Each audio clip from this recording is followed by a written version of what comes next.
So I've got a Blue Yeti microphone. It's actually plugged into my iMac. I'm going to record some audio on the Blue Yeti in a moment. And what I'm going to do, because this is a review of the Neewer, however you say it. This is a mini vocal booth, isolation booth, with a stand. I'm going to put the Blue Yeti on this stand. I'll show you the insides in a moment, and then see just how much difference it makes. I don't know, quite honestly, if it will make a real difference. I'm in a basement, a cellar here. There's bound to be some echo picked up by the microphone. If this will help reduce it, particularly for the videos that I make for training purposes and so on, then I'll be pretty pleased about it. Very small, convenient and so on. It was I think it was £32, £33, so pretty cheap. So let me open this up first of all and show you what's inside. Well, as you might expect, instructions. Yep, not going to read them. This is actually a fairly solid little tripod. It's got some weight to it as this thing. I don't know if it's adjustable for height. No, maybe. Yeah, it is, not much, but a little bit of adjust. And I think there are a couple of adapter threads on here depending on the size of the microphone mount that you have. That's cool. And then the vocal isolation booth itself is this thing. So as you can see, it's pretty small, but it will hold, you know, the entire area of the Blue Yeti. Speaking to it like this. In fact, let me see if there's any sound difference. You may not be able to hear when I'm looking into that, but it's pretty cool. I like it. So let me pause. In fact, what I'll do first is I'll record some audio with the Blue Yeti as it is, and then I'll use this vocal isolation booth so you can hear the difference. So I'm going to record the first. This is onto the iMac using Audacity.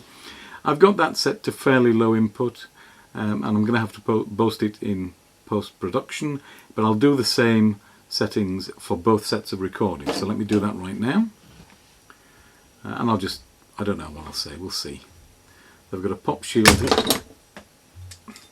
Well, I did have a pop shield.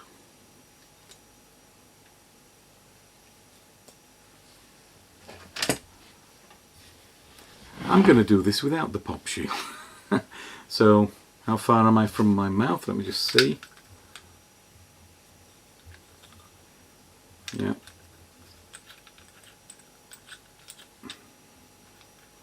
Okay, so that much distance. I'm not going to be able to use that again to measure because it'll be on the stand, but anyway. So let's just start the record. So this is the first example of the Blue Yeti microphone recording without any vocal processing of any kind other than boosting the input gain. You can hear the sound, whether there's echo. I have turned off as much of the equipment in this room as I can. The fridge and freezer are still on here, but the fans that I have, the dehumidifier, they're turned off. So I'm now going to plug this into the vocal isolation booth and then see what happens when I record, hopefully using the same kind of speech, and compare the two sounds. So a couple of interesting things. The first is that there isn't an adapter for fitting different size mountings on the microphone. I'm not sure, I think it's 5/8 in here. It fits the Blue Yeti, which is fine, but if you had a slightly different size mount, I think you would need an adapter. I assumed it came with it. I'll check in the original instructions and put a link in the description below.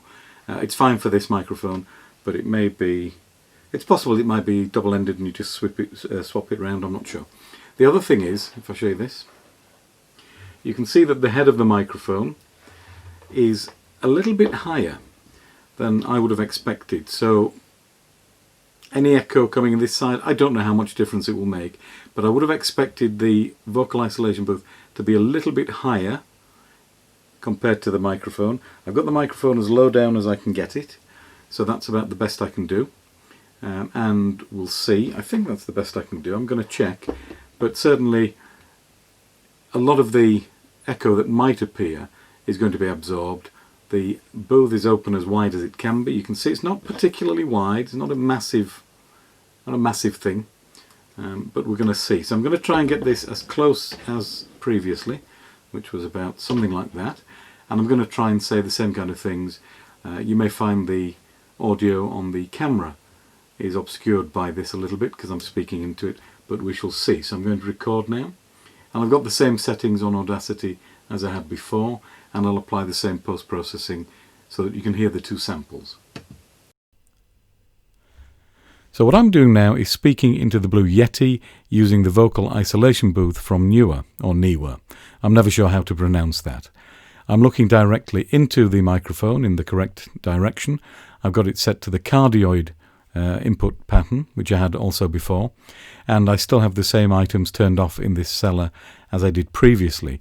Volume that I'm doing looks to be about the same on the waveform there, so I think that's a reasonable test to see whether this gives me a cleaner input and audio voiceover sound compared to on its own. We're going to find out. Let's have a listen now. Just leave a comment if you would, which you thought better, whether there was any real difference, if you could tell any difference. I'd really be interested in hearing your thoughts on this. So audio A was without the isolation booth and audio B was with it. Could you tell? Was there a difference? I've got to listen to playback right now. I'm going to drop those audio samples in after I've edited the video, but I'd love to know if it makes any difference from your point of view when you hear this on YouTube after all the compression that YouTube does and so on. So remember, links are in the description below. I'll also give you links directly to the raw files so that you can analyze them, edit them yourself, tweak them if you want to, just to give you an idea. I'll give you the original samples unnormalized, and that will give you a clue. I think I was set at about 50% input gain on Audacity, and it's something around 20 to 25% on the Blue Yeti itself. So it's a fairly low signal. I wanted to minimize any background noise as much as I could. Okay, well, let me know. Give me a thumbs up if you would. Please subscribe. I'd love to see you again on the next video, and I will see you on the next video, hopefully, which will be fairly soon. See you soon. Bye now.